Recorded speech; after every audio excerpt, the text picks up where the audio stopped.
Principle number 10 in Napoleon Hill's Principles of Success is, let's say, air quotes, interesting. And this is about harnessing sexual energy. So if you have children in the room, take them out of the room. And again, this is not my theory. This is Napoleon Hill's findings. So it's from another book, not me.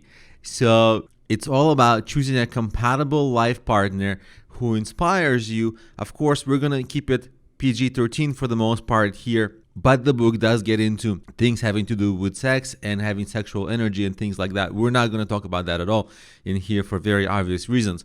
But it's really about finding the right partner with whom you have intimacy, who becomes your muse and aspiration. Also, you keep in mind, this book was written about almost 100 years ago, so it's very much written from the male perspective. Things have changed. In the book, it talks about how love and emotion drives men to achieve. Now it's not the same.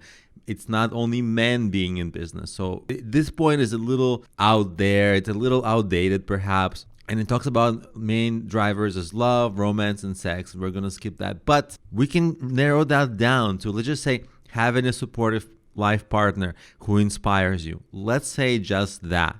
Now, I'm not a dating coach. I'm not a marriage counselor. So in this tip, in this principle, there's not going to be an actionable tips for how to do this. I don't know.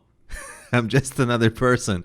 So we'll leave it at that. But what I'd like you to focus on and how to think about it and how I think about it, the way it makes sense to me is your life partner is your very first mastermind, but it's a different kind of mastermind where you get this creativity and intimacy, something you cannot get from business masterminds, from your buddies in your mastermind or something like that, or friends or business associates. No. So there are some things that a spouse does for you in an intimate way, but also in a brainstorming, supportive way as well. And so that's how I look at it. And from that perspective, it makes sense. It doesn't matter if you're a man or a woman, that still makes sense. Your spouse should help and support and inspire you. Let's leave it at that. And to find one like that, I leave that totally up to you.